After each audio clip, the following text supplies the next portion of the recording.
Hey everyone, in this quick video I'm going to show you how you can record yourself a voiceover inside Capcut.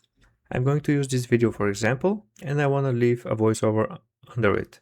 So to make a voiceover is pretty simple. You just have to click on this microphone symbol right here which says voiceover when you hover over it, selecting it, and now you're going to see this panel right here along with the video right here, which you can move and adjust like that. So you're going to see the video preview here on the left side and your voiceover panel here on the right side. On the input device, when you select the drop-down menu right here, you can see all the input devices that you're having on your PC or laptop.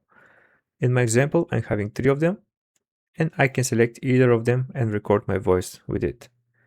Let's say that I'm going to record my voiceover just by using my microphone on my web camera.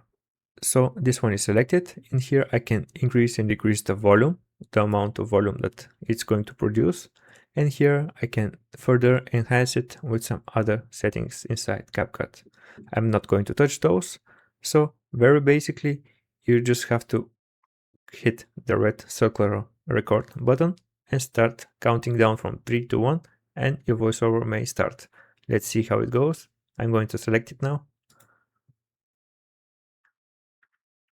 Hey everybody, this is voiceover example inside Capcut. By pressing it again, the voiceover ends and you may close this one right now. And as you can see, you're having the voiceover here on your audio channel number 1. If you don't like it, you can delete it and record a new one. I hope this video was helpful. Thanks for watching and see you in the next one.